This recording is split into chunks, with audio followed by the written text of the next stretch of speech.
મિત્રો, આજે આપણે અલગ પ્રકારનો એક ટોપિક લઈને આવ્યા છીએ અને ટોપિક છે લીડ ક્વોલિફિકેશન ફ્રેમવર્ક. એટલે તમને એવું થશે કે આ શું છે. ખાસ કરીને જે વ્યક્તિઓ સેલ્સમાં છે એને ખ્યાલ હશે, કારણ કે એની પાસે છે ને લીડ આવતી રહેતી હોય કે ભાઈ આ વ્યક્તિને આ વસ્તુ પરચેઝ કરવી છે, આ વ્યક્તિને ઇન્સ્યોરન્સ લેવો છે, આ વ્યક્તિને આ વસ્તુ પરચેઝ કરવી છે. પરંતુ મેઇન વસ્તુ તો એ છે કે સૌથી પહેલી વસ્તુ તેને ક્વોલિફાય કરવું પડે કે આ લીડ છે એ ક્વોલિફાઈડ લીડ છે કે નહીં, કે આ માણસ પરચેઝ કરશે કે નહીં, એ જાણવું બહુ જ જરૂરી છે. કારણ કે લીડ્સ તો શું છે, જથ્થાબંધ આવે, લોકો આપે, ઓનલાઈન આવે, તમે લીડ જનરેશન પ્રોગ્રામ મૂક્યો હોય તો.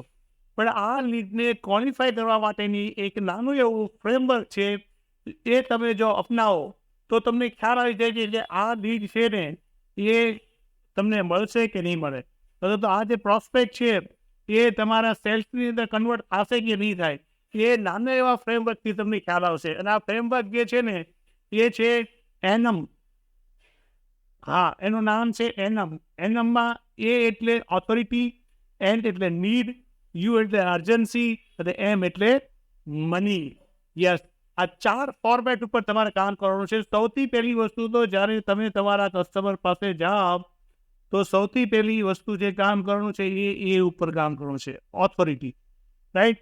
જે ઘરની અંદર જે વ્યક્તિ રહ્યા એમાંથી જે આગળ પરચેસિંગ પાવર છે એ વ્યક્તિને સૌથી પહેલો બેસાડો, જે ઓથોરિટી છે એ, કે અલ્ટિમેટલી બધા લોકો એને જ પૂછવાના છે કે બોસ વસ્તુ લેવી કે ન લેવી.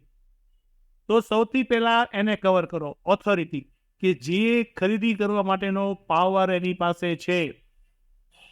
રાઈટ? આટલો નક્કી કર્યા પછી તમારે એક વસ્તુ નક્કી કરી કે એની નીડ કેવી રીતની છે. રાઈટ?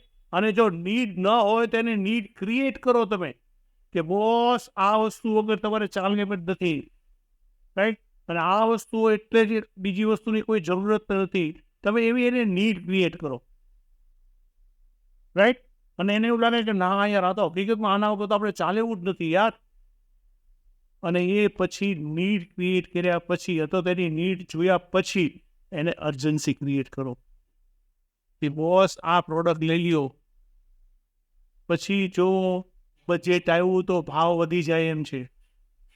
પછી જો આ જે રહીને એ સ્કેરસિટી ઊભી થઈ કે મીન્સ કે આ બહુ થોડીક જ પ્રોડક્ટ છે, રાઈટ? અથવા તો તમારી એજ મોટી થાય છે તો ફરી વખત તમે જો હું આવીશ ને તો પ્રીમિયમ વધારે ભરવું પડશે. આવી રીતે એની એક અર્જન્સી ક્રિએટ કરો કે એ વ્યક્તિ કે ના ના બોસ, આપણે કાલે નહીં પણ આજે જ ખરીદી કરવું છે.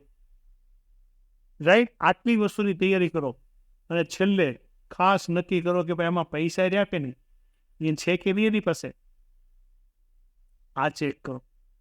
જો આ 4 વસ્તુ તમે ચેક કરી અને તમે તમારા પ્રોસ્પેક્ટ પાસે ગયા તો 100% તમારું ડીલ ડન. રાઈટ? તો તમને આ વિડીયો કેવો લાગ્યો? રાઈટ? જો વિડીયો સારો લાગ્યો તો લાઈક, શેર, સબસ્ક્રાઈબ, કોમેન્ટ કરો. Thank you.